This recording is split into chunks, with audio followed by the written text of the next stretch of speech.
Chapter 5 in the Magic Tree House. When we left off, Annie had named the pteranodon Henry. And Jack and Annie saw a big dinosaur on the hill. Now, what's going to happen? Gold in the Grass, Chapter 5, Gold in the Grass. Go, go, go, said Jack. He threw his notebook into his pack. He pushed Annie toward the rope ladder. Bye, Henry, she said. Go, said Jack. He gave Annie another push. Quit it, she said. But she started up the ladder. Jack scrambled after her. Jack and Annie tumbled into the treehouse. They were panting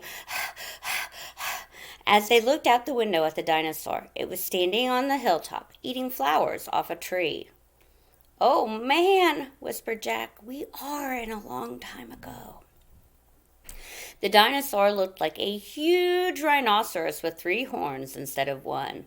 It had 2 long horns above its eyes, and another one grew out from its nose. It had a big, shield-like thing behind its head. Triceratops, said Jack. Does he eat people? Whispered Annie. I'll look it up. Jack grabbed the dinosaur book. He flipped through the pages. There, said Jack, pointing to a triceratops. He read the caption. The Triceratops lived in the late Cretaceous period. This plant-eating dinosaur weighed over 12,000 pounds. No pictures. Jack slammed the book shut. Just plants, no meat. Good, said Annie. Let's go see him up close. Are you crazy? Said Jack. Don't you want to take notes about him? Asked Annie. We're probably the first people in the whole world to ever see a real live Triceratops. Jack sighed. Annie was right. Okay, let's go, he said. Jack shoved the dinosaur book into his pack. He slung his pack over his shoulder. Annie stared down at the ladder, and Jack followed her. Just promise you won't pet him, Jack called down to Annie. I promise, said Annie. Promise you won't kiss him, said Jack. I promise, said Annie. Promise you won't talk to him. I promise, said Annie. Promise you won't. Don't worry, said Annie. Annie and Jack stepped off the ladder. The pteranodon gave them a friendly look.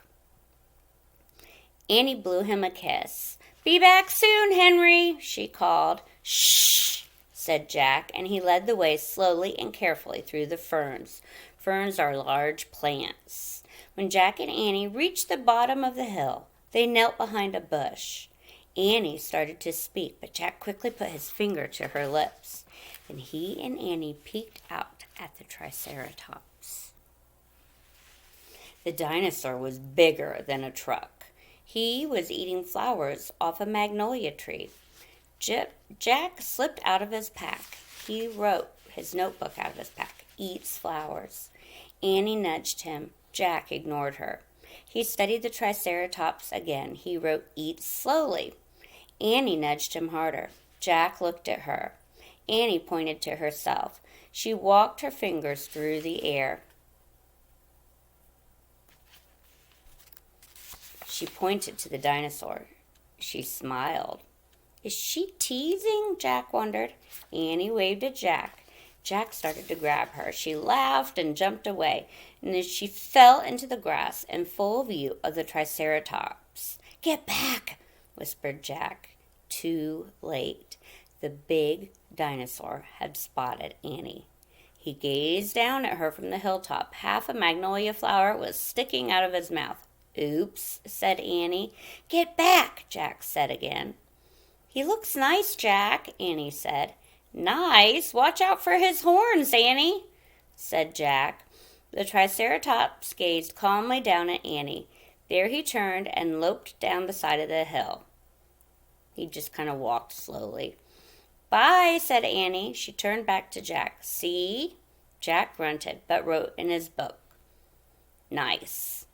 Come on, let's look around some more, said Annie. As Jack started off after Annie, he saw something glittering in the tall grass. Jack reached down and picked it up. It was a gold medallion, like a gold circle, like a giant coin.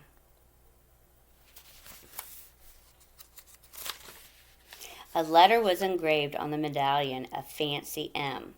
"Oh man, someone was here before us," Jack said softly. And that's the end of chapter 5. More next week. Bye.